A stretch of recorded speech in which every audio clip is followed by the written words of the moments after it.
Alors aujourd'hui, on va plonger dans une histoire vraiment fascinante de collaboration scientifique. On va parler de la quête pour comprendre et, on l'espère, un jour traiter une maladie génétique rare, le syndrome ATRX. C'est la grande question, n'est-ce pas? Comment est-ce qu'on s'y prend pour percer le mystère d'une maladie rare? Eh bien, ce n'est pas simple. Ça demande un effort vraiment collectif, où on rassemble les meilleurs scientifiques, des familles incroyablement dévouées et bien sûr la science la plus avancée. Voilà, le défi. Et au cœur de ce défi, il y a un mot un peu compliqué, chromatopathie. Mais en fait, l'idée est assez simple à visualiser. Imaginez que notre ADN, ce n'est pas juste un long fil tout droit. Non, c'est une structure hyper complexe, super bien organisée. Et le syndrome ATRX, eh bien, c'est un puzzle génétique qui vient mettre le bazar dans toute cette belle organisation. Et ce qui est assez fou, c'est que tout ça part d'une mutation sur un seul gène. Un seul! Mais les conséquences, elles sont énormes. C'est un peu l'effet papillon. Une toute petite erreur dans le code qui a des répercussions partout dans le corps et qui impacte le développement de façon vraiment profonde. Alors, face à un puzzle aussi complexe, qui sont les guides? Qui sont les experts qui mènent la charge?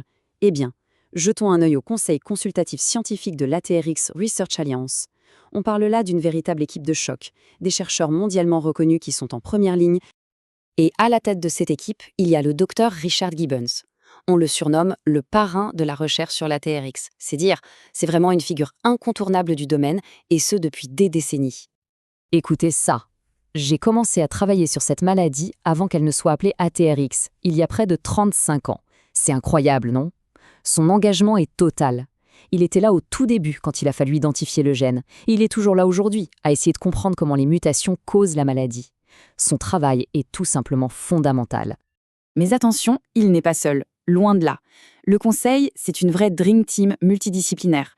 On a le docteur Piquet, un expert du cerveau, on a le docteur Bradbury, une spécialiste de la thérapie génique, c'est l'avenir, et la docteur Tillotson qui travaille sur la chromatine et qui apporte des idées super inspirantes d'autres domaines. Chacun amène sa pièce au puzzle. C'est ça la force du collectif. Bon, maintenant, pour vraiment saisir le problème, on va devoir mettre notre blouse de biologiste et prendre un microscope ultra puissant. On va zoomer jusqu'au cœur de nos cellules pour aller voir ce qui se passe dans notre fameux plan génétique. Alors voilà, notre génome, c'est un peu comme un livre d'instructions géant. Mais quand je dis géant, c'est 3 milliards de lettres. Imaginez la taille du bouquin. Et chaque cellule doit lire les bonnes pages au bon moment. Pour gérer tout ça, il y a un système de protéines qui joue le rôle de bibliothécaire super efficace. Leur boulot, surligner les instructions importantes et cacher tout le reste pour pas que la cellule s'embrouille. Et ce système de bibliothécaire est super bien organisé. C'est presque une petite entreprise.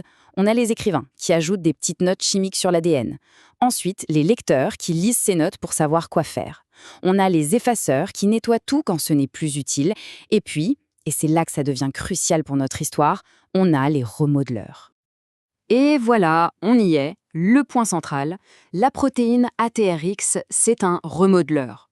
Son job, c'est de changer physiquement la forme de l'ADN, de le tordre, de le déplier, pour que les bonnes pages du livre soient lisibles.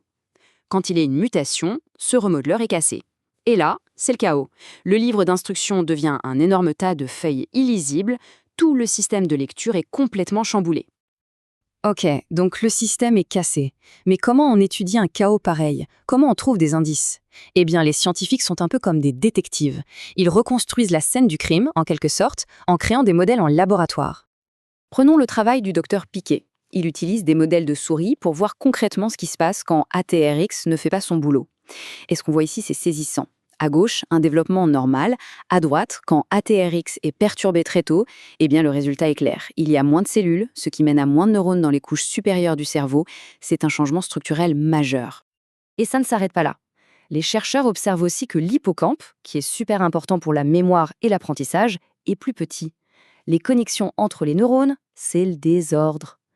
Mais en fait, c'est une bonne nouvelle. Parce que définir précisément ce qui ne va pas, c'est la toute première étape pour trouver comment le réparer. Ces modèles, ils deviennent des outils pour tester de futures thérapies. Mais les modèles en labo, c'est une chose. Ça ne dit pas tout.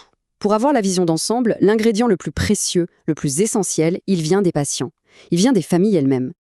Et c'est là que Simon Searchlight entre en scène. C'est vraiment un pont. D'un côté, les familles qui vivent avec la maladie au quotidien, de l'autre, les chercheurs qui se battent pour la comprendre. Simon Searchlight les connecte en créant une base de données ultra puissante qui rassemble toutes les informations. Ça comble le vide entre l'expérience humaine et la science.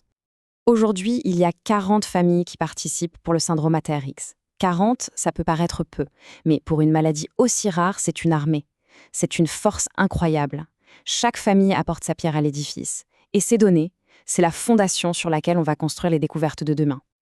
Et le plus beau, c'est que les familles peuvent participer directement.